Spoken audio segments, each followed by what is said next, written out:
봉독하였던 에베소서 2장 8절에서 10절의 말씀을 가지고 10절에 나옵니다. 선한 일을 위하여 지으심을 받은 자.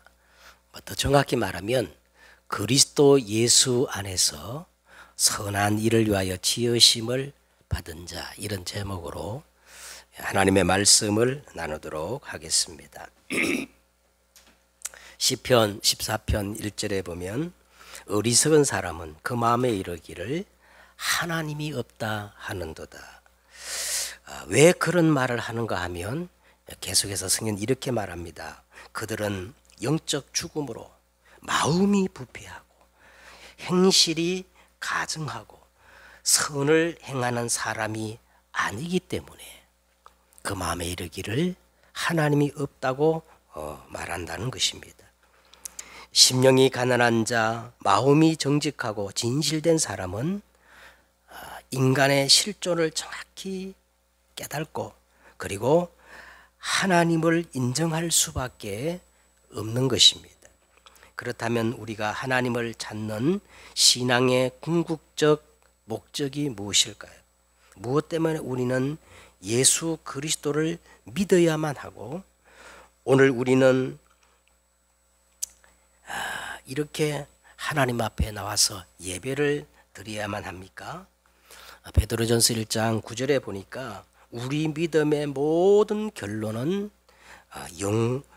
영혼 구원에 있다고 그렇게 말씀하고 있습니다. 자, 그렇다면 우리 신앙의 가장 본질인 구원이란 도대체 무엇이며 우리는 어디에서 구원을 받아야 합니까? 그 다음에 구원의 방법입니다. 어떻게 구원을 받을 수 있을까요? 그리고 구원의 결과입니다. 구원받으면 우리는 어떤 축복을 받는 것입니까? 그런 의미에서 오늘 우리가 봉독했던 에베소서 2장 1절에서 10절까지 본문의 내용은 너무 중요한 본문이라고 그렇게 말할 수가 있습니다. 모든 성경이 이 구원을 설명하고 있지만은 그 중에 가장 명료하고 구원에 대해서 정확히 설명해 주는 본문이 바로 오늘 저와 여러분이 읽었던 에베소서 2장 1절에서 10절의 내용이라고 할 수가 있을 것입니다. 여러분, 지금은 세상은 온통 어둠이 땅을 덮었고 캄캄함이 만민을 가리운 병든 세상이에요. 인간에게는 누구나 구원이 필요하고 사람은 모두 다 치유가 필요한 그런 세상입니다.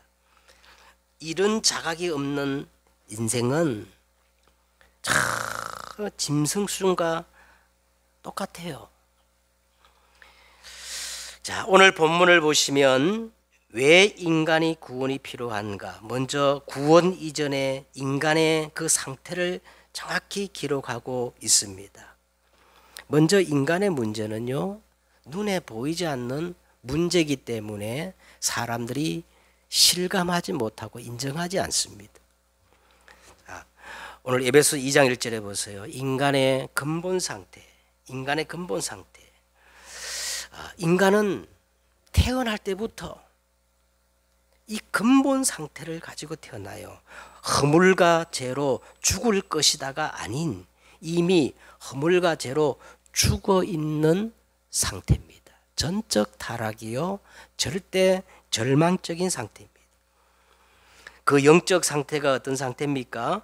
계속해서 에베소 2장 1절에 보니까 태어날 때부터 영이 죽은 상태이기 때문에 하나님이 없다고 그래요.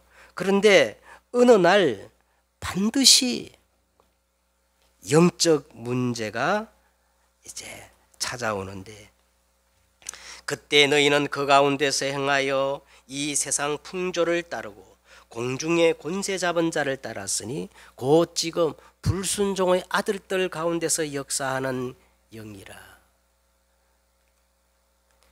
하나님을 떠난 인생은요, 한 사람도 예외 없이 이 영적 문제에 사로잡혀 있습니다. 그 존재를 오늘 말하기를요, 공중 권세 잡은 자를 따랐으니 곧 지금 불순종의 아들들 가운데서 역사하는 영이라는 거예요. 영적 존재이기 때문에 눈에 보이지 않습니다. 그렇기 때문에 답이 없어요. 그래서 막 방법을 찾고 찾다가 길을 모르니까 아무거나 섬깁니다. 우상을 숭배하며 일평생 운명의 노예가 되어 마귀의 종노릇합니다. 종입니다. 자유가 없어요. 내 마음대로 되는 게 없어요. 이제는 정신 상태가 어떤 상태입니까? 에베소 2장 3절에 보세요. 하나님의 창조의 순리대로 선한 목적을 위하여 지음받은 이 존재가 나무에다가 돌에다가 짐승에다가 인간이 만든 형상에다가 빌고 절을 하니까 제정신이 아니잖아요. 그래서 그 정신 상태가 어떻습니까? 3절에 보세요. 전에는 우리도 다 그 가운데서 우리 육체의 욕심을 따라 지내며 육체와 마음이 원하는 것을 하여 다른 이들과 같이 본질상 진노의 자녀예요.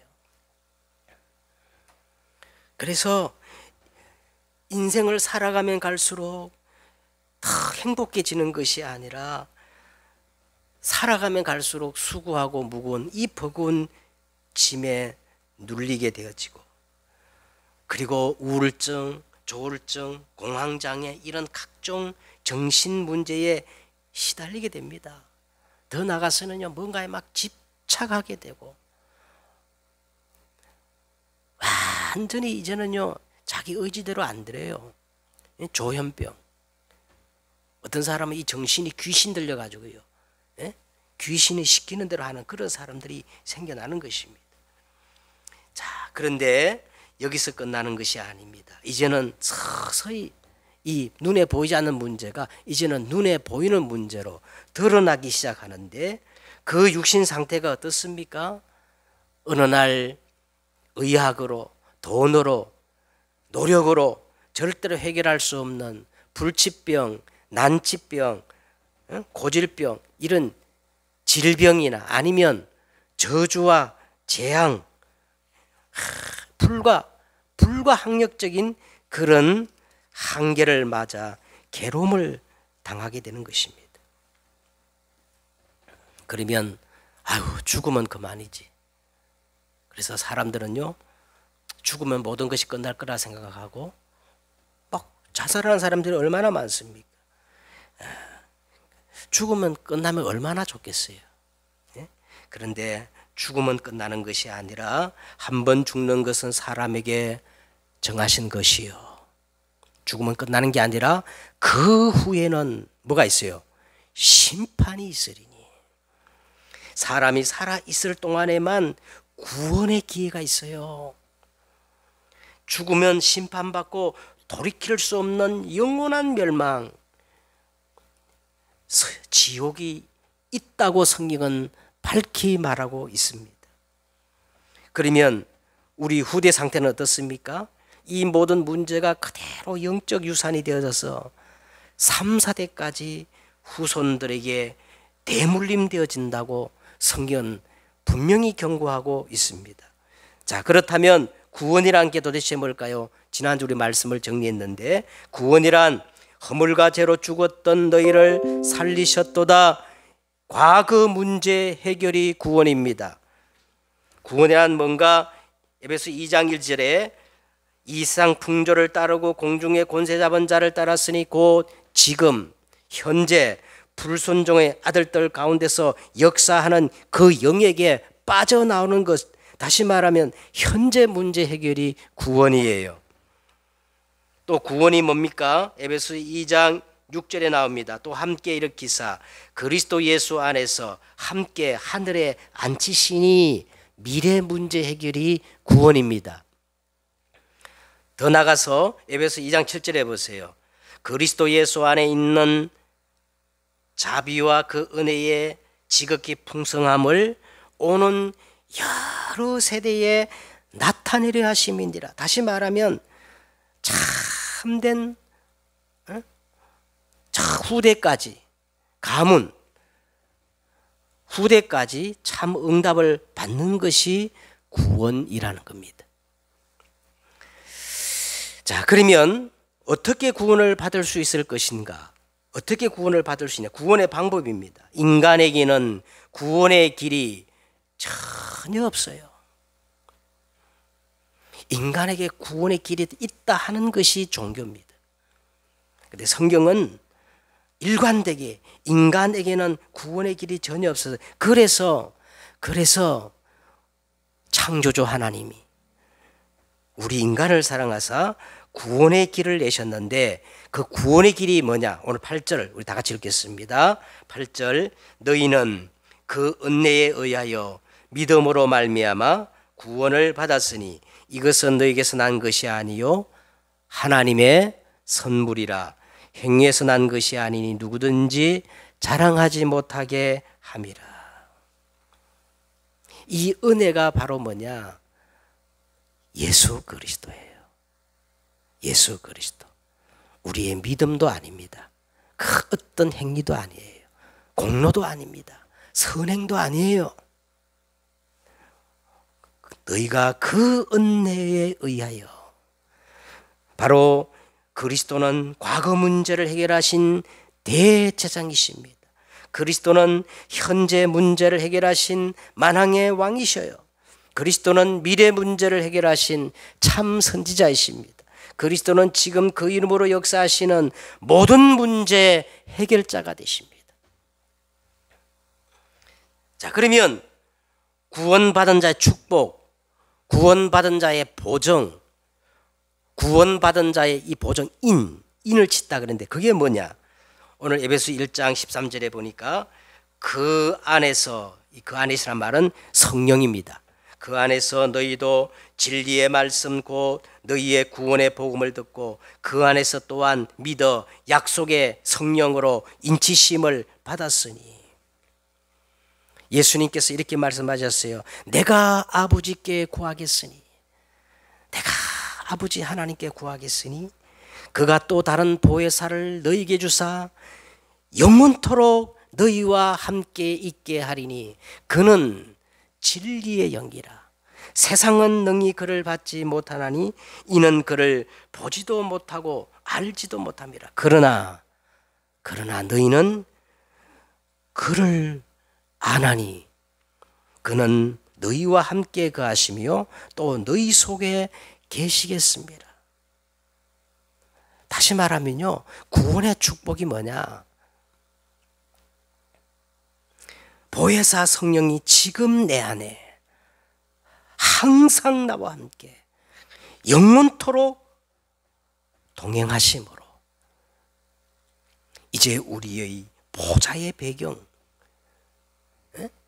신분의 배경, 권세의 배경이 주어진 것입니다. 이걸 우리는 다르게 말하면 7가지 신분과 권세라고 그렇게 말씀하죠. 자, 이제 오늘 10절에 보세요. 이제 오늘 주 내용이 10절인데 10절. 자, 우리는 그가 만드신 바라. 하나님이 우리를 창조하셨다. 우리는 피조물이라는 거죠. 우리는 그의 만드신 바라. 자, 만드신 목적이 나오는데 그게 뭐예요? 그리스도 예수 안에서 선한 일을 위하여 지으심을 받은 자라고 하신 겁니다. 한 주간 여러분 이 말씀을 외우시고 계속 묵상하시면 좋겠습니다. 사람들은 선한 일, 착한 일, 또 의로운 일 이런 것을 생각할 때 전부 깊이 생각해 보면요, 전부 자기 유익과 관계되어 있는 자기 중심적이고 종교적이고 윤리 도덕적으로 이것들을 생각합니다. 그러나 하나님이 말씀하시는 착한 일, 의로운 일, 선한 일, 옳은 일은 그런 게 아니에요. 오늘 성경을 자세히 보세요. 우리는 그가 만드신 바라. 사람이 생각하기에 선하고 착한 것이 중요한 게 아니고 우리를 창조하신 하나님이 선하게 이기신 그것이 중요하고 가치가 있는 겁니다. 그러면 그것이 도대체 뭘까요? 자, 오늘 보세요. 오늘 바울의 주특기가 또 나오는데요. 뭐 이 복음의 비밀을 모르는 사람은 지겨울 겁니다. 지겹도록 나와요. 자, 오늘 먼저 보세요. 그리스도 예수 안에서 하나님의 선한 일, 하나님께서 보시기에 착한 일, 하나님께서 의롭게 보시는 모든 일들은 분명히 한 가지 조건이 있어요. 오직 그리스도 안에 있는 것입니다. 오직 예수 그리스도로 말미암아 의의 열매가 가득하여 하나님의 영광과 찬송이 되어지기를 원하노라. 예수 그리스도 안에 있는 모든 것들은 선이요, 그리스도 밖에 있는 모든 것들은 악이에요. 불법입니다. 우리는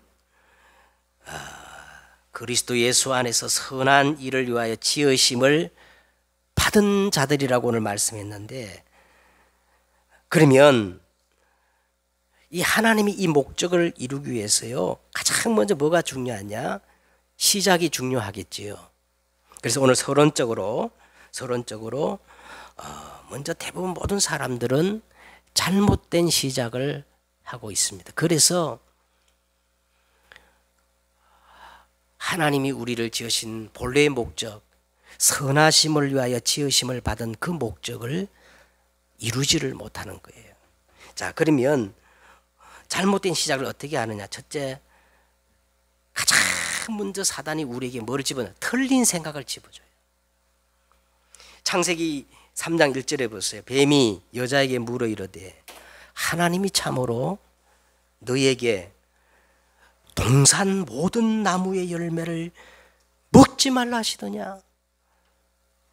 언제 하나님이 동산 모든 열매를 먹지 말라 했어요? 안 그렇지 않잖아요. 예? 동산 모든 나무의 열매를 네가 자유롭게 먹되 딱 한 가지를 먹지 말라 했잖아요. 그런데 이 사단이 잘못된 생각을 딱 집어줍니다. 하나님이 참으로 너에게 동산 모든 나무의 열매를 먹지 말라 하시더냐?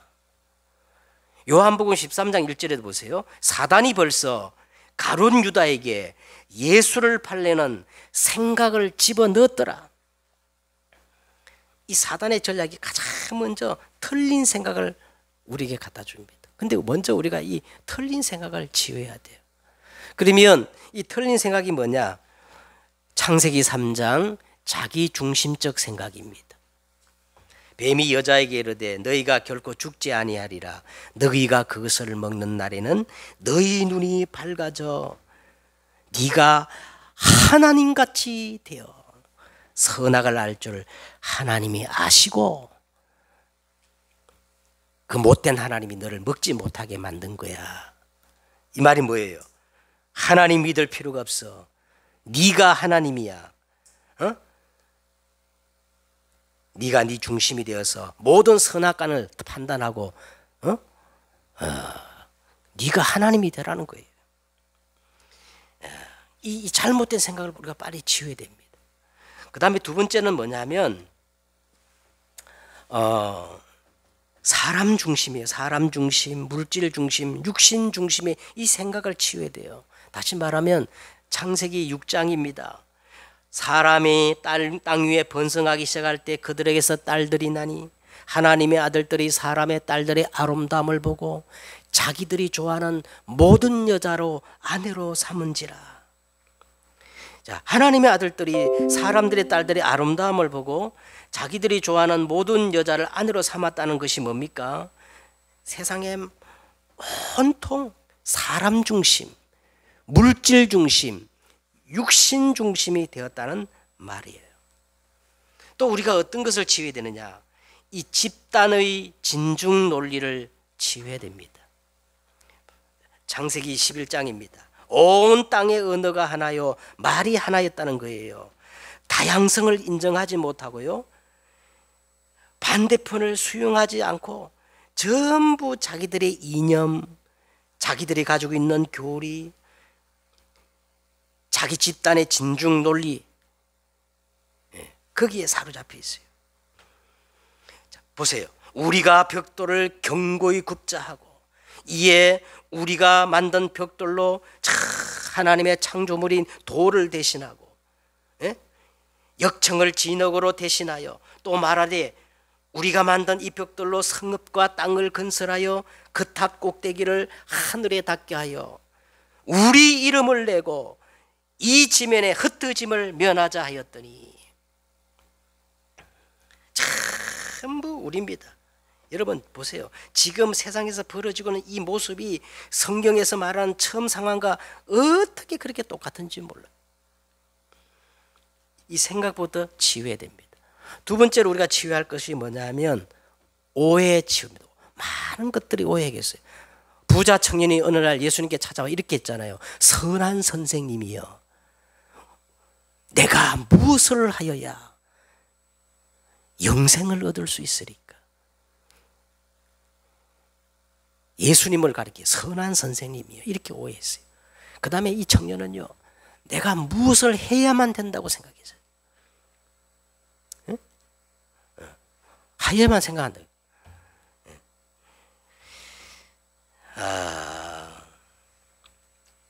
먼저 오늘 우리가 그때 예수님이 뭐라고 대답했습니까? 예? 예. 구원이 얼마나 어려운지, 예? 낙타가 바늘구멍으로 들어간 것이 더 쉽다고. 인간에게는 구원의 길이 전혀 없어요. 자, 그래서 오늘 에베소 2장 8절을 보세요. 인간의 구원의 길이 없기 때문에 너희가 그 은혜에 의하여, 믿음도 아닙니다. 그 은혜에 있나, 그 다음에 믿음이 나옵니다. 믿음으로 말미암아 구원을 받아. 예?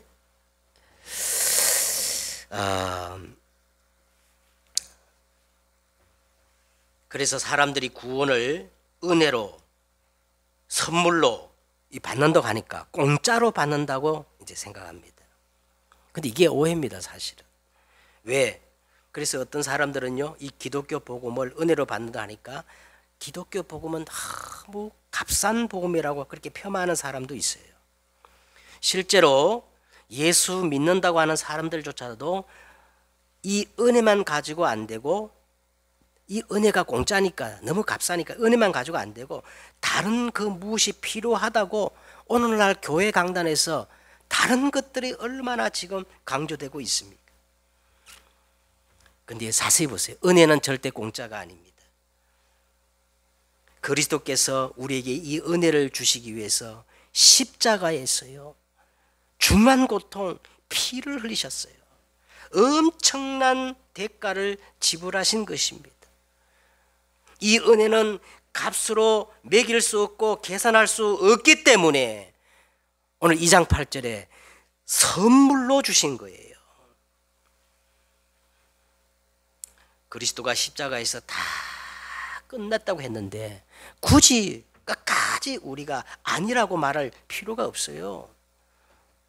그리스도가 십자가에서 끝냈다 그러면 끝난 거예요. 1만 달란트 빚을 도저히 갚을 수 없기 때문에, 그래서 그리스도가 속량하신 겁니다. 특별 사면하신 겁니다. 그래서 오늘 먼저 우리가 8절에 나오는 이 은혜에 대한 오해를, 치유를 받아야 됩니다. 그 다음에 또 한 가지 더 있는데 사명에 대한 치유입니다. 사명. 로마서 5장 8장 2절에 보니까 죄와 사망에서 우리를 해방된 것이라면요, 기독교 복음은 그냥 단순한 복음에 불과할 겁니다. 그런데 자세히 보세요. 로마서 8장 2절에 보니까 이는 그리스도 안에 있는 생명의 성령의 법이 죄와 사망의 법에서 너를 해방하였느니라. 제가 이 변호사하고 이 대화를 한 기가 있어요. 내가 이 말을 하니까 이게 도대체 뭔 말입니까? 이게 법정 용어인데, 나를 죄인 되게 만들고 죄인이라 정죄하는 그 법 조문을 없애버렸던 거다. 죄와 사망의 법에서 그 조문을 없애버리고 해방시키기 때문에 더 이상 우리를 정죄할 것이 없어요. 응? 정죄를 받지 않기 때문에 심판도 받지 않는 겁니다. 제가 이제 얼마 전에 새롭게 하소서, 기독교 방송 새롭게 하소서 그 방송을 보다가 그게 누가 나왔냐면 이상구 박사님이 나오셨어요. 좀 나이 드신 분은 다 알 겁니다. 1990년대 엔돌핀 박사를 해가지고 막 유명세를 타가지고 텔레비전에 막 굉장히 많이 나왔던 이상구 박사가 있는데, 이분이 오랫동안 그 자기의 유명세를 가지고 안식교 그 전도사 역할을요 아주 톡톡히 했던 분인데, 이분이 이제 그 방송에 나와서 이제 자기 간증을 해요. 어떤 간증을 하느냐면, 이분이 그 안식교를 버리고 이제 기독교로 개종을 한 거예요. 이제 그 얘기를 하면서 이제 이분이 그 개종하게 된 그 계기를 이렇게 말씀하는 겁니다. 어느 날 안식교 교인 중에 암 중에 가장 예후가 나쁜 육종암이라는 게 있답니다. 이 육종암에 걸려서 2개월 시한부 인생의 판정을 받은 환자가 와가지고 이제 자기랑 이렇게 이제 상담을 하는데, 이분이 이렇게 말했다는 거예요. 박사님, 저는 죽는 것이 사실은 두렵지 않습니다. 그런데 평생 내가 안식교를 믿어왔지만 구원에 대해서 자신이 없다는 거예요. 왜냐하면 안식교에는 조사심판 교리가 있는데, 예수 그리스도의 은혜로만 구원받는 게 아니고 내가 지금까지 평생 살아온 행위, 즉 안식일을 잘 지켰는가, 음식을 잘 구별해서 먹었는가, 율법을 다 지켰는가, 그것들을 다 조사해가지고 그때 가서 구원이 결정된다는 조사 심판설 이 교리를 가지고 자기를 보면 도저히 구원받을 자신이 없다는 겁니다. 근데 이 평생 안식교 전도사로 일한 이 이상구 박사도요, 거기에 대해서 할 얘기가 없었다는 거예요. 그런데 문득 요한복음 5장 24절 이 성경이 생각나가지고 그 요한복음 5장 24절을 펴놓고 같이 그 성경 구절을 읽었다는 겁니다. 자, 내가 진실로 진실로 너에게 이르노니 내 말을 듣고 나 보내신 이를 믿는 자는, 누구죠? 예수님이자, 그죠? 예수 그리스도를 믿는 자는 그 다음 뭐예요? 영생을 얻을 것이다 아니고 영생을 얻었고 심판에 이르지 아니하나니 사망에서 생명으로 옮겨질 것이다 아니고 옮겨졌느니라. 그러면서 오늘 당신이 이 예수 그리스도가 믿어지냐 했더니 이분이 믿어진다고요. 자, 그러면 걱정할 거 없다. 당신은 예수 그리스도 믿음으로 영생을 얻었고 심판받지 아니하고 사망에서 생명으로 이미 옮겨졌다. 아니, 그런 이 말을 끝나자마자 이분이 안색이 이렇게 변하면서 환하게 변하면서요, 박사님, 왜 전에는 이 말씀이 보이지 않았을까요? 이제 자기는 죽어도 이제 괜찮다고 하면서 아주 기쁜 마음으로 돌아갔는데, 놀랍게도 2개월밖에 살지 못한다는 이 환자가요 6개월 만에 그 육종암이 완치되어지는 완치 판정을 받았다는 겁니다. 이 계기로 이상구 박사님이 안식교를 버리고 기독교로 개종했는데, 지금은 속초에서 뉴스타트 운동을 하고 있는데요, 하나님의 말씀과 의술을 가지고 치유 사역을 하고 계십니다. 사명 치유. 사명은 내가 하고 싶어서 하고 안 하고 싶어서 안 하는 게 아니에요. 바울은 내가 부득불 이 복음을 전하노니 이 복음 전하지 않으면 내게 화가 임할 것이다. 이 복음을 전하는 전도와 선교는 내 것이 아닙니다. 천명이에요. 원래 하나님의 것인데 이것을 하나님께서 나에게 위임하신 거예요. 그래서 우리는 때를 얻든지 못 얻든지 이 복음을 전해야 하는 겁니다. 초대교회는, 그리고 바울은 이 복음을 전할 때 당연한 것으로 여기고 자기 생명을 걸은 거예요. 또 한 가지 이제 치유할 것은 신분치유입니다. 신분치유. 오늘 이 본문의 내용을 보면 신분치유인데, 창세기 3장 이후로 모든 인간은 허물과 죄로 죽은 상태로 태어납니다. 그래서 로마서 3장 10절에 보니까 의인은 없나니 하나도 없다고 그랬어요. 착한 일을 많이 하고 선행을 많이 하고 율법을 다 지켜도 인간은 구원을 받을 수 없습니다. 왜냐? 로마서 3장 23절에 모든 사람이 죄를 범하였음에 하나님의 영광에 이르지 못하더니 원죄를 가지고 있기 때문에 그래요. 이런 우리를 로마서 5장에 보니까 우리가 아직 죄인 되었을 때에, 사단의 운명에 장악되어서 하나님과 원수되었을 때에, 전적 타락, 절대 절망, 연약할 때에 그리스도께서 우리를 위하여 십자가에 죽으심으로 하나님께서 우리에 대한 자기의 사랑을 확정하셨습니다. 생명의 성령의 법으로 죄와 사망의 법에서 우리를 완전히 해방시켜 버렸어요. 그리고 로마서 3장 31절과 39절에 보세요. 영원히 망하지 않도록 하셨어요. 흑암의 권세가 다시는 우리를 해하지 못하도록 그렇게 하셨습니다. 그 이유는 그리스도께 잡힌 자를 어떤 누구도 빼앗아갈 수가 없기 때문이라고 성경은 말하고 있습니다. 그래서 여러분, 신분 자체가요, 237을 비추는 빛이요, 파수꾼이요, 치료자요, 그리스도의 삼중직의 대사인 것을 믿으시기를 바랍니다. 자, 이제 본론으로 들어가겠습니다. 자, 시작이 중요하니까 이런 치유를 우리가 하고 시작하는데, 자, 오늘 보세요. 우리는 본론으로 들어가는데, 우리는 그가 만드신 바라. 10절에 이렇게 시작하죠. 10절에 어떻게 시작해요? 우리는 그가 만드신 바라. 우리는 누구의 피조물이라는 거예요? 하나님의 피조물이라는 겁니다. 그런데 하나님의 피조물인데 하나님의 최고의 걸작품이라는 거예요. 여러분, 오늘 자존감이 약한 분들 치유받으시길 바랍니다. 나는 누구냐? 하나님의 최고의 걸작품. 오늘 그 성경은 여기서부터 시작하는 거예요. 하나님, 우리는 그가 만드신 바라 할 때 이 만드시라는 말은 헬라어로 포에마라 그래. 포에마. 이 포에마는 공예가나 장인이나 이런 사람들이 만든 작품이나 물건을 설명할 때 포에마라 그럽니다. 이 포에마에서 파생된 영어 단어가 포임, 다시 말하면 시라는 그런 뜻이 있는데요. 그러니까 예수 믿는 우리는 이 시처럼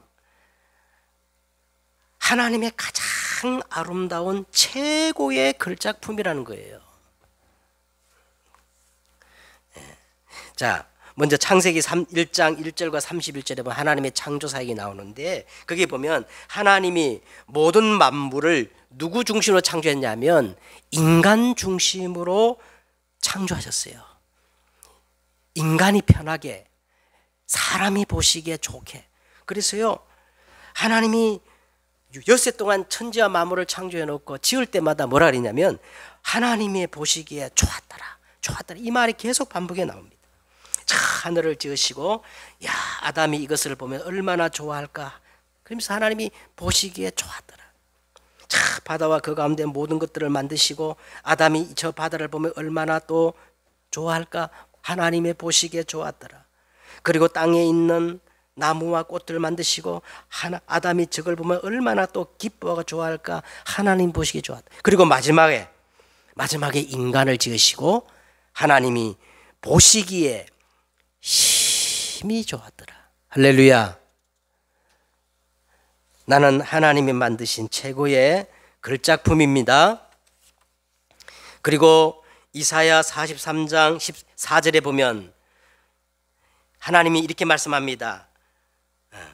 내가 내 눈에 보배롭고 존귀하며 내가 너를 사랑하였는즉 내가 내 생명을 대신하리라. 야, 엄청난 말이죠. 네가 내 눈에 보배롭고 존귀하며 내가 너를 사랑하였는즉 내가 내 생명을 대신하리라는 거예요. 스바냐 3장 17절에도 이렇게 말합니다. 그가 너로 말미암아 기쁨을 이기지 못하며 너를 잠잠히 사랑하시되 너로 말미암아 즐거이 부르며 기뻐하시리라. 하나님이 나를 얼마나 걸작품으로 만드셨는지, 쉽게 말하면 우리가 두고 보기에도 아까운 그런 존재로 하나님이 나를 만드셨다는 거예요. 그래서 신명기 33장 29절에 이스라엘이여 너는 행복한 사람이로다. 여호와의 구원을 너같이 얻은 백성이 누구냐? 그는 너를 돕는 방패시요 내 영광의 칼이시로다.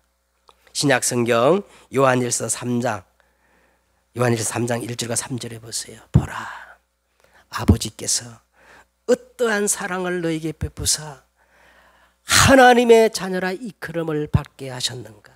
우리가 그러하도다. 그러므로 세상이 우리를 알지 못함은 그리스도를 알지 못함이라. 사랑하는 자들아, 우리가 지금은 하나님의 자녀라. 장래 어떻게 될지는 아직 나타나지 아니하였으나 그가 나타나시면 우리가 그와 같이 될 줄을 아는 것은 그의 참모습을 그대로 볼 것이기 때문이니 주를 향하여 이 소망을 가진 자마다 그의 깨끗하심과 같이 자기를 깨끗하게 하느니라. 하나님의 선하심을 다 붙잡고 산다는 거예요. 자, 오늘 두 번째 보세요. 두 번째, 그가 우리를 만드신 바라 해놓고 그 다음 뭐라 그랬습니까? 그리스도 예수 안에서 선한 일을 위하여 지으심을 받은 자란 겁니다. 이게 하나님이 우리를 만드신 목적이에요. 나를 창조하신 목적이에요. 근데 그냥 선한 일이 아니고, 오늘 보세요. 그냥 선한 일이 아니고 누구 안에 있는 선? 예? 그리스도 안에 있는 선을 말합니다. 그리스도만 하나님의 새로운 의입니다. 내가 복음을 부끄러워하지 않으니 복음은 모든 믿는 자에게 구원을 주시는 하나님의 능력이 됨이라. 먼저는 유대인에게요 그리고 헬라인에게로다. 복음에는 하나님의 의가 나타나서 믿음으로 믿음에 이르게 하거니와 기록된 바 오직 의인은 믿음으로 말미암아 살리라 함과 같으니라. 그리스도만 하나님의 선이에요. 그리스도 밖에 있으면 어떤 것도 악이요 불법입니다. 자, 그러면 하나님이 우리를 그리스도 안에서 선한 일을 위하여 지으심을 받은 자인데, 그러면 그리스도 안에 있는 선한 것이 뭘까요? 저는 우리 교회 그 언약 기도문에 나오면 보면 다섯 가지 이걸 놓고 기도하는 내용이 있습니다. 그리스도 예수 안에서 하나님께서 그 선하심을 위하여 지으신 그게 있는데 그 내용이 다섯 가지. 첫째는 뭐냐? 창세기 1장 27절과 28절. 나는 영원히 망할 수 없는 하나님의 형상입니다. 그리스도 안에서 이것을 회복시켜 주시려고. 두 번째는 뭐예요? 창세기 12장 1절에서 3절에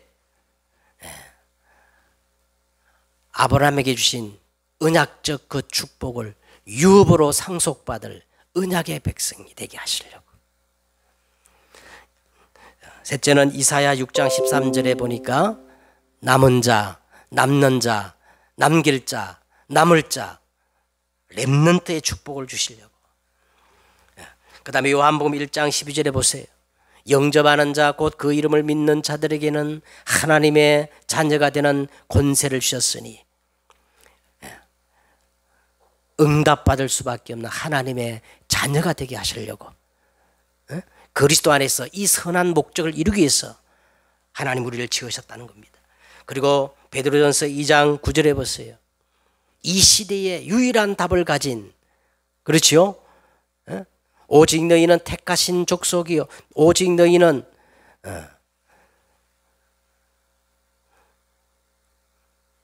택하신 족속이요 왕같은 제사장들이요 거룩한 나라요 그의 소유된 백성이니 이는 너희를 어두운 데서 불러내어 그의 기이한 빛에 들어가게 하신 자의 아름다운 덕을 선포하는 이 시대의 유일한 답을 가진 전도자로 선한 목적을 이루기 위해서 우리를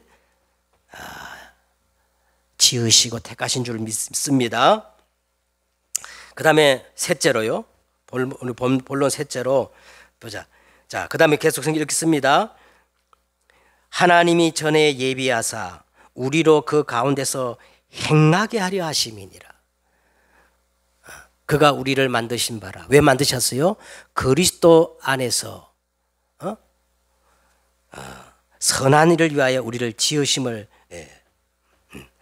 받은 자인데, 자 그러면 그 다음에 하나님이 전에 예비하사 우리로 그 가운데서 행하게 하시니라.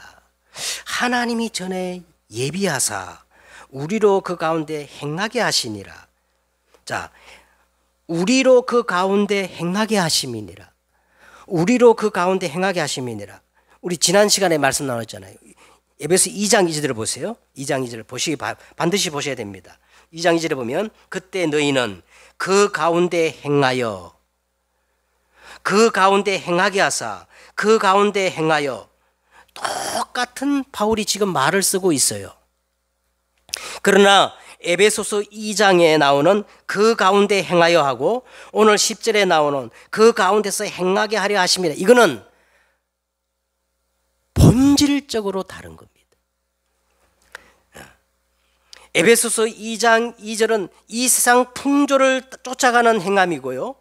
오늘 10절에 나오는 행함은 하나님의 목적을 따라 행하는 행함이란 말이에요. 다시 말하면 절대 절망에서 절대 가능으로, 어둠에서 빛으로, 죽음에서 생명으로, 진노와 심판에서 은혜와 보좌의 축복으로 바뀌어지는 다른 행함이란 말이죠. 자, 그러면서 하나님이 전에 행하게 하사 그 가운데로 행하게 하려 하십니다. 그럼 하나님이 전에 행하게 했다는 게 뭐예요? 이거는 바로 구약 성경에 예언된 그리스도를 말하는 겁니다. 구약 성경에 예언된 그리스도. 다시 말하면 창세기 3장 15절 여자의 후손 아니면 영적 문제는 절대 해결이 안 됩니다. 창세기 6장 14절에 오직 구원의 유일한 조건은요, 부정한 자나 더러운 자나 정결한 자나 방주 안에 있으면 구원받고 방주 밖에 있으면 구원 못 받아요. 그 방주가 뭐냐? 그리스도거든요.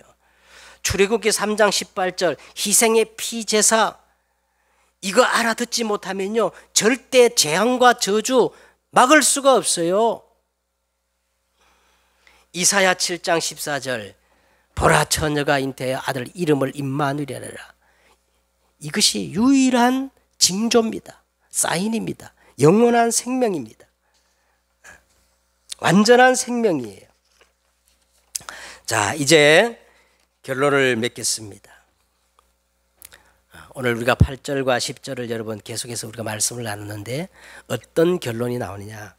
우리는 하나님의 목적이에요. 나는 하나님의 목적입니다.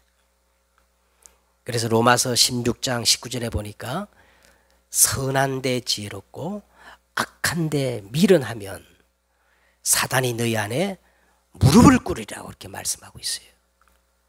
응? 그리스도 예수 안에서 하나님의 선한 일을 위하여 지으심을 받은 하나님의 목적이에요. 하나님의 목적.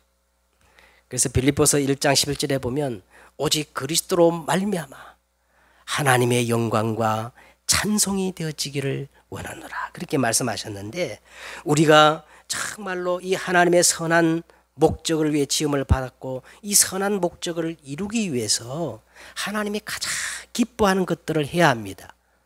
그럼 그게 도대체 뭐냐? 첫째로 로마서 12장 1절과 2절입니다. 하나님이 가장 선하게 보시는 게 뭘까요? 예배입니다. 예배에 성공하는 거예요. 보라, 형제가 연합하여 동거함이 어찌 그리 선하고 아름다운고.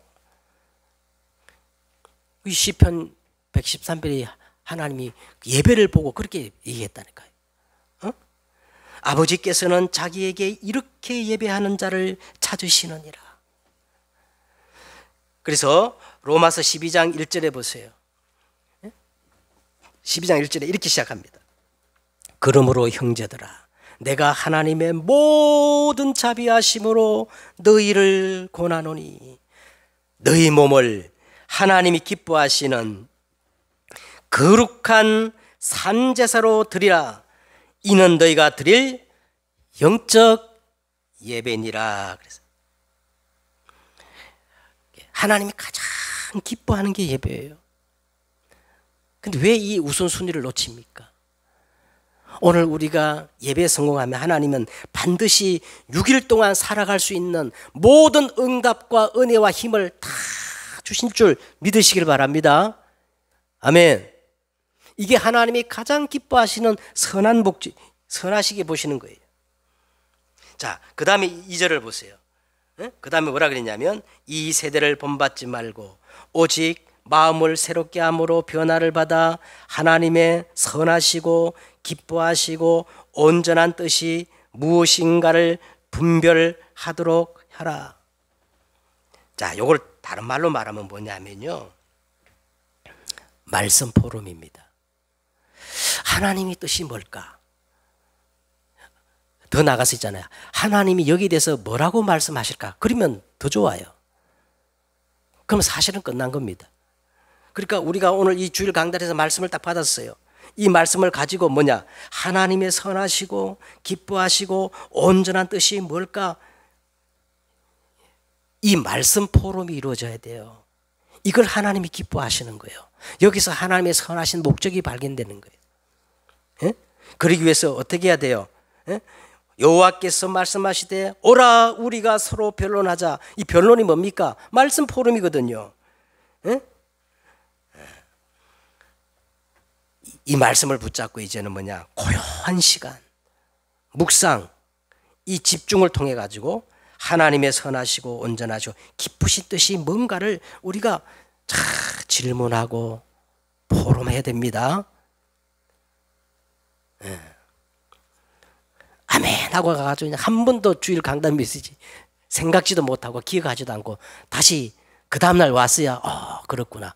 그러면 안 돼요. 그 하나님 기뻐하는 게 아니라는 거예요. 그래가지고 세 번째는 이 말씀으로 가지고 뭐 해야 되느냐? 말씀 편집이 돼야 돼요. 편집이란 말은 이 말씀이 내게 적용되어가 각인돼야 된다는 말이에요. 예? 예. 여기서 이제 내 모든 플랜, 인생 플랜이 나와야 돼요. 설계가 나와야 돼요. 플랜. 그리고 디자인이 나오는 거예요. 현장에서 디자인 돼야 됩니다. 예. 자, 꼭 기억하시기 바랍니다. 어제 제가 핵심을 봤더니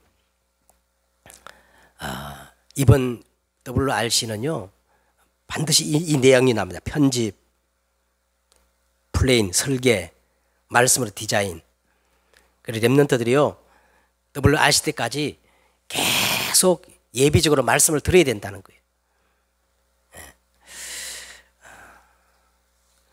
승리하는 여러분 되시기를 주 예수 그리스도 이름으로 축복합니다. 기도하겠습니다. 하나님, 우리는 하나님이 만드신 피조물이요 그리스도 예수 안에서 선한 일 위하여 지으심을 받은 자라고 했는데, 하나님, 오늘 이 선한 목적을 우리가 이루기 위해서 하나님의 선하시고 온전하시고 기쁘신 뜻이 뭔가를 발견할 수 있는 말씀 포럼, 말씀 집중, 말씀 묵상을 통하여 말씀이 내게 각인, 적용, 편집이 되어지게 하시고 이 말씀 속에서 내 인생의 마스터 플랜, 모든 설계가 되어지게 하시고 현장에서 디자인 되어지는 그런 응답의 역사가 일어나게 하옵소서. 주 예수 그리스도의 이름으로 기도드렸사옵나이다. 아멘.